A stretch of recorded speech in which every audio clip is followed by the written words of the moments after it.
மேகதாதுவில் புதிய அணை கட்டுவதை எதிர்த்து தமிழ்நாடு சட்டமன்றத்தில் நிறைவேற்றப்பட்ட தீர்மானத்தில் புதிதாக ஒரு நடுவர் மன்றம் இந்த பிரச்சனையை தீர்க்கிறதுக்காக அமைக்கணும் அப்படின்னு எதிர்க்கட்சி தலைவர் திரு உதயநிதி அவர்களின் வேண்டுகோளின்படி சேர்த்தது ஒரு மிகப்பெரிய பிரச்சனையா இருக்குது. இதை சட்டமன்றத்திலும் சட்டமன்றத்திற்கு வெளியிலும் எதிர்த்து அதிமுக, பாமக, இந்திய கம்யூனிஸ்ட் கட்சி உள்ளிட்ட கட்சிகள் கடுமையா குரல் எழுப்புறாங்க. இது என்ன பிரச்சனை அப்படின்னு சொன்னாக்க, ஏற்கனவே 1990 அமைக்கப்பட்ட நடுவர் மன்றம் 2007 2018 வரைக்கும் ஒரு இறுதியான தீர்ப்பை கொடுத்துட்டாங்க. அதை சுப்ரீம் கோர்ட்டும் உறுதி பண்ணி அந்த தீர்ப்பை நடைமுறைப்படுத்துறதுக்கு காவிரி மேம்பாட்டு ஒழுங்காற்று ஆணையம் அமைச்சு அது மேற்பார்வையில் தான் இயங்கிட்டு இருக்கு. ஒரு இறுதி தீர்ப்பு இந்த இரு மாநிலங்களுக்கு இடையான நதிநீர் பிரச்சனையை எப்படி பங்கீடு பண்ணணும், சாதாரண நாட்கள்ல இயல்பான நாட்கள்ல எப்படி பங்கீடு பண்ணணும், ஒரு வறட்சி காலத்துல எப்படி பங்கீடு பண்ணணும் அப்படிங்கறதெல்லாம் தெளிவான வரைமுறைகளை கொடுத்திருக்காங்க. அதே மாதிரி தமிழ்நாடு அரசோட ஒப்புதல் இல்லாம ஒரு சின்ன செங்கல்ல கூட எடுத்து கர்நாடக அரசு வைக்க முடியாத அளவுக்கு ஒரு உறுதியான இறுதியான தீர்ப்பை அந்த பழைய நடுவர் மன்றம் கொடுத்திருக்காங்க. இப்படிப்பட்ட சூழ்நிலையில புதுசா இன்னொரு நடுவர் மன்றம் அமைக்கணும் அப்படின்னு சொல்றது தமிழ்நாட்டுக்கு செய்யப்படுற மிகப்பெரிய துரோகம். திரு விஜய் அவர்களுக்கு இது பற்றிய புரிதல் இல்லாமல் இருக்கலாம்.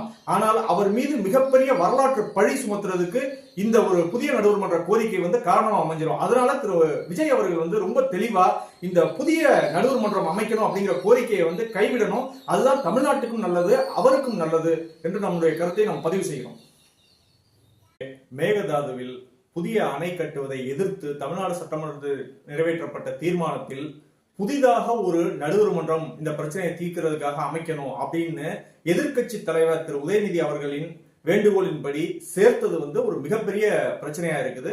இதை சட்டமன்றத்திலும் சட்டமன்றத்திற்கு வெளியிலும் எதிர்த்து அதிமுக, பாமக, இந்திய கம்யூனிஸ்ட் கட்சி உள்ளிட்ட கட்சிகள் கடுமையா குரல் எழுப்புறாங்க. இது என்ன பிரச்சனை அப்படின்னு சொன்னாக்க, ஏற்கனவே 1990 அமைக்கப்பட்ட நடுவர் மன்றம் 2007 2018 வரைக்கும் ஒரு இறுதியான தீர்ப்பை கொடுத்துட்டாங்க. அதை சுப்ரீம் கோர்ட்டும் உறுதி பண்ணி அந்த தீர்ப்பை நடைமுறைப்படுத்துறதுக்கு காவிரி மேம்பாட்டு ஒழுங்காற்று ஆணையம் அமைச்சு அது மேற்பார்வையில் தான் இயங்கிட்டு இருக்கு.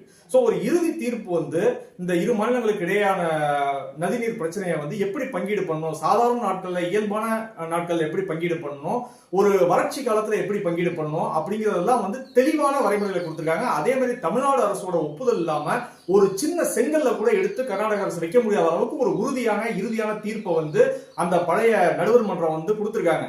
இப்படிப்பட்ட சூழ்நிலையில புதுசா இன்னொரு நடுவர் மன்றம் அமைக்கணும் அப்படின்னு சொல்றது தமிழ்நாட்டுக்கு செய்யப்படுற மிகப்பெரிய துரோகம்.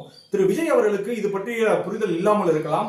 ஆனால் அவர் மீது மிகப்பெரிய வரலாற்று பழி சுமத்துறதுக்கு இந்த ஒரு புதிய நடுவர் மன்ற கோரிக்கை காரணமா அமைஞ்சிடும். அதனால திரு விஜய் அவர்கள் ரொம்ப தெளிவா இந்த புதிய நடுவர் மன்றம் அமைக்கணும் அப்படிங்கிற கோரிக்கையை கைவிடணும். அதுதான் தமிழ்நாட்டுக்கும் நல்லது, அவருக்கும் நல்லது.